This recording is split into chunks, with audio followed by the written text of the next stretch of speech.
আপনার পরীক্ষার খাতা লেখার স্টাইল আজ থেকেই বদলে যাবে এবং সামনের পরীক্ষায় এর রেজাল্ট আপনি নিজেই দেখতে পাবেন।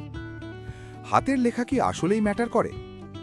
অনেক শিক্ষকের মতে হাতের লেখা খারাপ হওয়াটা বড় কোনো সমস্যা নয়, কিন্তু সমস্যাটা হয় তখন যখন আপনার লেখা এতই খারাপ হয় যে শিক্ষক সেটা পড়তেই পারেন না।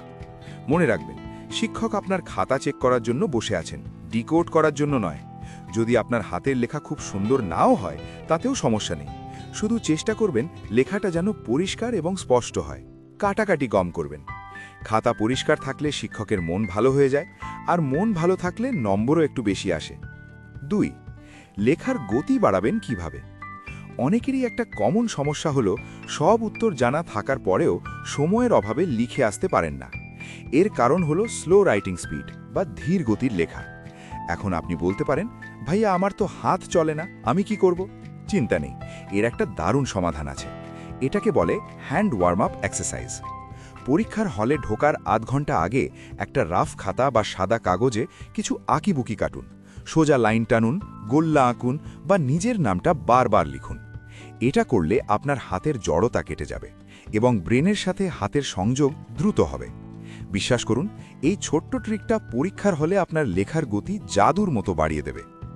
আর একটা মজার টেকনিক হলো এয়ার রাইটিং বা বাতাসে লেখা। ধরুন আপনি কোথাও বসে আছেন বা শুয়ে আছেন। কল্পনা করুন আপনার সামনে একটা অদৃশ্য খাতা আছে। এবার সেই খাতায় আঙুল দিয়ে কাল্পনিকভাবে লিখতে থাকুন। এটা শুনতে পাগলামি মনে হতে পারে, কিন্তু এটা আপনার হাতের পেশিগুলোকে সচল রাখতে দারুণ কাজ করে। 3. উত্তরের সিকোয়েন্স বা ক্রম ঠিক রাখা। এটা একটা মারাত্মক ভুল যা আমরা অনেকেই করি। ধরুন আপনি 1 নম্বর প্রশ্নের উত্তর লিখলেন, তারপর হঠাৎ করে 5 নম্বর, এরপর আবার 2 নম্বর।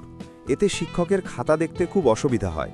শিক্ষকেরা সবসময় চান খাতাটা যেন গোছানো থাকে, তাই চেষ্টা করবেন সিরিয়াল অনুযায়ী উত্তর লিখতে। যদি কোনো প্রশ্নের উত্তর না পারেন তবে সেটার জন্য জায়গা ফাঁকা রাখুন অথবা সবার শেষে লিখুন, কিন্তু মাঝখানে হিজিবিজি করে সিরিয়াল ব্রেক করবেন না। 4. কাটাকাটি করার সঠিক নিয়ম। পরীক্ষার খাতায় ভুল হতেই পারে, কিন্তু ভুল হলে আমরা কি করি? কলম দিয়ে ঘষে ঘষে সেটাকে এমনভাবে কাটি যেন ওটা আর পড়াই না যায়। এটা দেখতে খুব বাজে লাগে। ভুল হলে শুধু একটা সোজা টান দিয়ে কেটে দিন, বেশি ঘষামাজা করবেন না। খাতা যত পরিচ্ছন্ন থাকবে আপনার ইমপ্রেশন তত ভালো হবে। 5. বড় প্রশ্নের উত্তর মনে রাখার কৌশল। অনেক সময় বড় প্রশ্নের উত্তর আমাদের মনে থাকে না, পরীক্ষার হলে গিয়ে এসব গুলিয়ে ফেলি। এর জন্য একটা সিম্পল ট্রিক আছে, কিওয়ার্ড মেথড। পুরো উত্তর মুখস্থ না করে শুধু মেইন পয়েন্ট বা কিওয়ার্ডগুলো মনে রাখুন। পরীক্ষার খাতায় সেই কিওয়ার্ডগুলো লিখুন এবং সেগুলোকে আন্ডারলাইন বা নিচে দাগ দিয়ে দিন।